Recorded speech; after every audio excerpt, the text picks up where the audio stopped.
নলবাৰী ৰাসত আজি মোৰ প্ৰথমটো দিন আৰু অলিয়ে গলিয়ে দি মই ঘূৰি ফুৰিছোঁ মোৰ মনৰ ৰাধাজনীক বিচাৰি। বাছৰ পৰা নামিয়ে সতীগংগাৰ কালা পানীখিনি দেখি পেলাই মই গম পাই গ'লোঁ যে মই গলত জেগাত পহুচি গ'লোঁ। এইখন নলবাৰী নহয়, গুৱাহাটীহে হয়। গুৱাহাটীৰ উৰণীয়া সেতুৰ তলত বাওঁফালে সোঁফালে মই চাওঁতে মোৰ নাকত ভেটেককৈ পৰিলেহে এতিয়া চাহৰ গোন্ধ, আৰু মই পালোগৈ এই বাইদেউজনীৰ ওচৰত কলহত দিয়া পিঠাৰে চাহ খাবৰ বাবে। চাহৰ চেঁচা মাছৰ কেঁচা খাব নোৱাৰি বাবে গৰম চাহখিনি পেটলৈ গিলি লৈ ৰাওনা হ'লোঁ ৰাধাক বিচাৰি। এনেতে দেখা পালোঁ ৰাসত থকা গণেশৰ বাহন নিগনিয়ে মাটি খনন কাৰ্যত লাগি আছে। লোকৰ কথা লোকৰ বতৰা মোৰ কি হেতা পৰা বুলি মই তাক তাতেই এৰি থৈ মই পালোহি ইস্কিৰি গলিত। মানে মই দেখা পালোঁ ন' এণ্ট্ৰি নকৰি মই এণ্ট্ৰি কৰিছোঁ বৰ্তমান নলবাৰী ৰাসত, আৰু ইয়াতে আছে মোৰ মৰমৰ ৰাধাজনী। ক'ত মোৰ ৰাধা বুলি মই বিচাৰি ফুৰোঁতে হঠাৎ দেখা পালোঁ বহু বছৰৰ আগতেই পৃথিৱীৰ পৰা বিলুপ্ত হৈ যোৱা এটা ডাইনছৰ, যিটো বৰ্তমান নতুন প্ৰজাতিৰ লাইট লাগি আছে গাত। কাষ পাতাল ভাবি বহু দেৰি বহাৰ পিছত মই গম পালোঁ যে মোৰ মনৰ ৰাধাজনী মই ইয়াত নাপাম হয়তো, আৰু সেইবাবে মই বৰ্তমান পোনে পোনে উপস্থিত হৈছোঁ নলবাৰী ৰাসৰ কৃষ্ণৰ ওচৰত। সেয়ে দেখা পালোঁ নগ্ন অৱস্থাত থকা কিছুমান প্ৰতিমূৰ্তি, যিবোৰ প্ৰতিমূৰ্তিয়ে হয়তো কিছুমান ৰাসৰ প্ৰতীকী চিহ্নক সূচাইছে, আৰু এইবোৰ চাবলৈ নলবাৰী ৰাসত সকলো ৰাইজৰ ভিৰ। কোনোফালে যদি আটক ধুনীয়াকৈ সজাইছে শ্ৰীকৃষ্ণৰ প্ৰতিমূৰ্তি, কোনোফালে আছে শ্ৰীকৃষ্ণৰ নৃসিংহ অৱতাৰৰ দৃশ্য।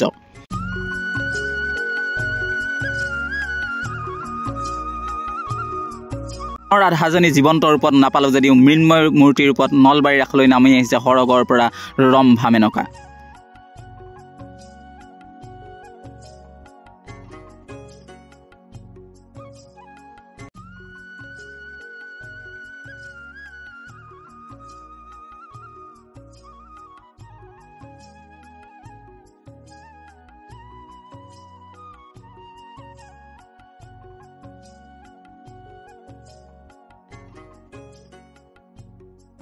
লগ পালোঁ শিৱ পাৰ্বতীৰ সৰু পুত্ৰ গণেশক।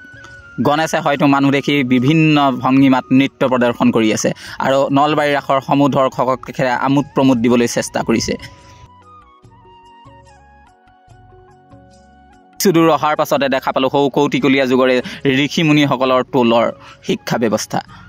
জীৱন্ত নহ'লেও মৃন্ময় মূৰ্তিৰে বনোৱা নলবাৰী ৰাসৰ প্ৰতিটো মূৰ্তিয়ে হয়তো কথা কৈছে, প্ৰতিটো মূৰ্তিয়েই কাহিনী কৈছে।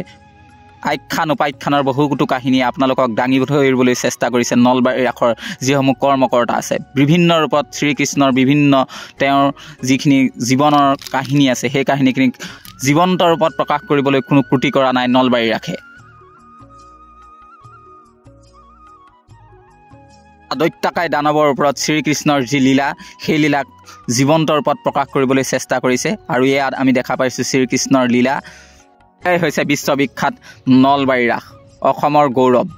আৰু ময়ো বৰ্তমান আহি পেলাই আপোনালোকক দেখাবলৈ চেষ্টা কৰি আছোঁ বৰ্তমান শ্ৰীকৃষ্ণৰ জীৱন গাথাৰ যিখিনি কথা, যিখিনি চৰিত্ৰ, যিখিনি তেওঁৰ কাহিনী বিৱৰণ আছে বেদ, উপনিষদ, ভাগৱত, মহাভাৰত, ধৰ্মীয় শাস্ত্ৰসমূহত, সেইসমূহ কাহিনী ইয়াত মৃন্ময় মূৰ্তিৰে তেওঁলোকে প্ৰতিফলন কৰিবলৈ চেষ্টা চলাইছে, আৰু সুন্দৰ ৰূপত হওৱা দূৰত বহি আছে শ্ৰীকৃষ্ণ আৰু ৰাধা।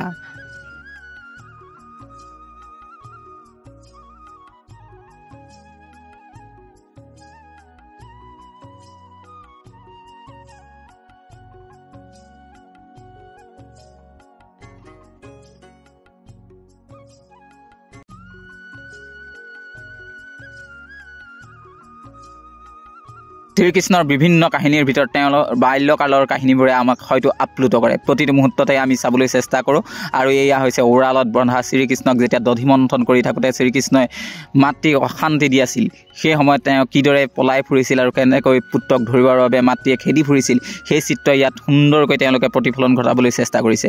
আৰু এয়াই হৈছে নলবাৰী ৰাস। নলবাৰী ৰাসৰ এয়া সমগ্ৰ দৃশ্য। বাহিৰৰ দৃশ্যত মই বাৰে বাৰে ঘূৰি ফুৰিছোঁ, তথাপিও মোৰ মনৰ ৰাধাজনীক লগ পোৱা নাই।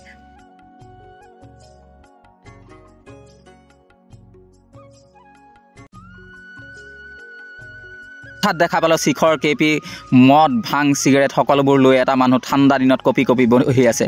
আৰু এয়া কি? এয়া দানে দানে কেশৰ কাঠ সোৱাদ, এইটো এটা বিমলৰ পেকেট। এই চিহ্নত হয়তো বহুতো কথাই কৈ থৈ গ'ল এই চিত্ৰখনে। আমাক কি ধৰণে এইবোৰ নিচাজাতীয় সামগ্ৰী আমাক কেনেকৈ হয়তো মৃত্যুৰ মুখলৈ ঠেলি দিছে, তাৰে এক জীৱন্ত তেওঁলোকে ৰূপ দিবলৈ চেষ্টা কৰিছে, আমাক এটা মেছেজ দিবলৈ, যদিহে বিচাৰে সুখী জীৱন, নিচামুক্ত হওক ওৰেটো জীৱন।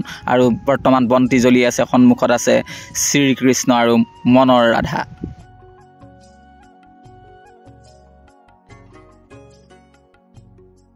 পৌৰাণিক যুগৰ ঋষি মুনিসকলে যেনেদৰে যজ্ঞকুণ্ড পাতিছিল, ইয়াতো এটা যজ্ঞকুণ্ড আৰু লগতে শ্ৰীকৃষ্ণৰ মহিমাৰ প্ৰচাৰৰ ক্ষেত্ৰত বিশেষভাৱে অৱদান কৰা এটা চৰিত্ৰ হৈছে পুতনা, আৰু এয়াই বৃহৎ পুতনা নলবাৰীৰ ৰাসৰ। হাজাৰ হাজাৰ মানুহৰ ভিৰৰ মাজৰ পৰা ওলাই আহিল বসুদেৱ। বসুদেৱৰ মূৰত এটা পাচি, তাতেই আছে সৃষ্টিকৰ্তা ভগৱান।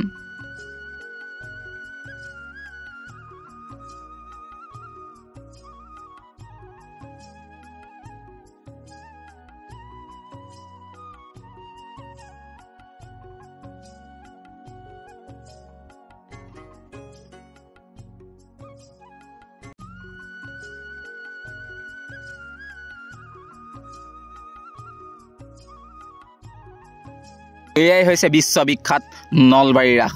নামনি অসমৰ এখন বিশেষ জিলা নলবাৰী, য'ৰ ৰাসে হয়তো পৃথিৱীৰ ভিতৰতে সকলো দৰ্শকৰ চকু আকৰ্ষণ কৰিবলৈ সক্ষম হৈছে।